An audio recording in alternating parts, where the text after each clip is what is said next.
sekelas kita, lingkungan kelas kita, lingkungan sekolah kita. Dari anak kelas 1 sampai kelas 6, ada nggak yang sama persis mukanya? Nggak ada kan? Ada nggak yang sifatnya sama? Nggak ada, semuanya. Dari rambutnya lain, dari warna kulitnya lain. Ini yang satu kelas aja lain. Ada yang pesek, ada yang mancung, ada yang bulala, ada yang singit. Rambutnya ada yang lurus, ada yang keriting. Semuanya berbeda. Nah, beda-beda itu tidak menjadikan kita untuk saling membenci. Justru kalau kita itu berbeda-beda, kita harus saling menghargai, mengenal dia kita harus jadi permusuhan pertengkaran. Makanya sangat penting kita memiliki sikap saling menghargai. Bahkan menghargai itu juga dijelaskan dalam Al-Quran. Dari menghargai ada 3, yaitu tadi menghargai pendirian orang lain. Pertama, pendirian itu misalnya kita dalam sholat subuh ya, sholat subuh ada yang berablut, ada yang tidak.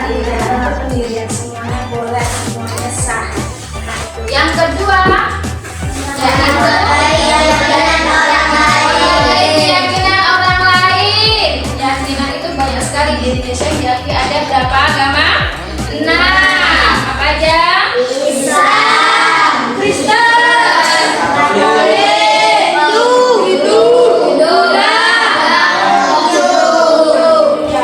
Rizky. Di Makarti, di tempat kamu dulu itu ada berapa di rumah kamu, di samping rumah kamu, di lingkungannya?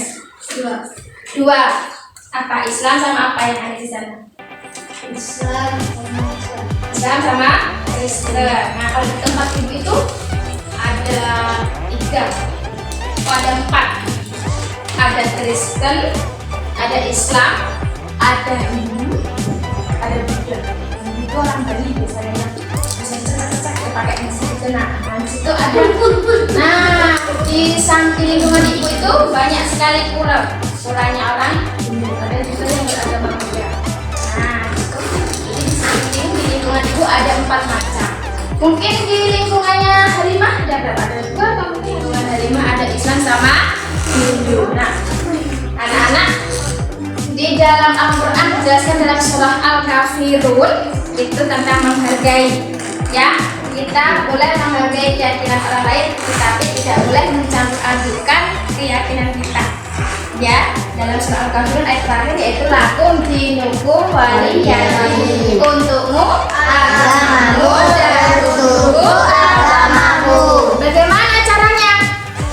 Bagaimana caranya kita itu menghargai keyakinan orang lain?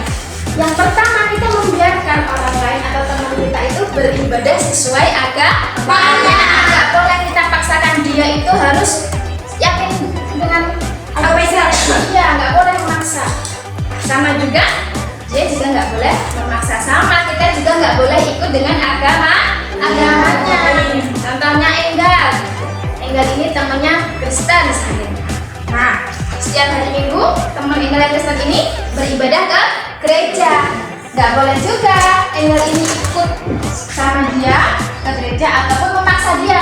Nggak boleh kamu ibadah, kamu ikut aku aja, itu nggak boleh. Jadi caranya kita membiarkan teman kita untuk beribadah sesuai dengan keyakinan. Yang ketiga, anak-anak menghargai pendapat orang lain. Dalam diskusi, dalam berorganisasi itu pasti banyak sekali perbedaan pendapat. Nah, bagaimana pendapat itu nanti bisa menjadi satu kesepakatan? Nah, jadi kita nggak boleh punya rasa egois. Harus pendapat saya, nggak boleh. Yang dipakai harus pendapat saya, enggak. Jadi banyaknya pendapat anak-anak ini nanti jadi satu. Harus ada rasa legowo. Harus menerima pendapat yang lain, diambil mana pendapat yang paling baik. Itulah maka pentingnya sikap saling menghargai. Paham anak-anak? Tadi ada pertanyaan dari Mas. Bagaimana kalau pendapat kita itu enggak dihargai sama teman kita? Bagaimana harus menghargai orang lain biar kita dapat menghargainya. Iya, kita harus tetap menghargai orang tersebut. Betul sekali.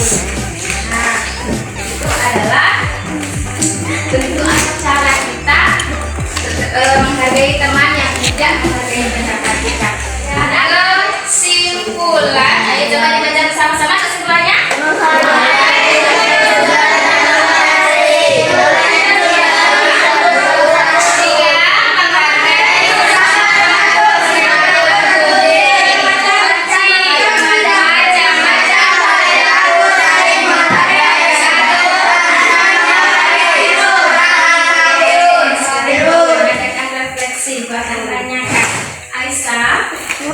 Toleransi itu toleransi sama dengan menghargai. Nah, menghargai dalam Islam disebut apa? Tasawuf. Yang ketiga, Marisa, sebutkan macam-macam sikap saling menghargai. Ada berapa? Berapa aja? Hargai pendirian orang lain. Ayat Al-Quran yang menjelaskan tentang sikap saling menghargai terdapat dalam surah apa? Surah Al-Kafirun. Surah Al-Kafirun. Itu adalah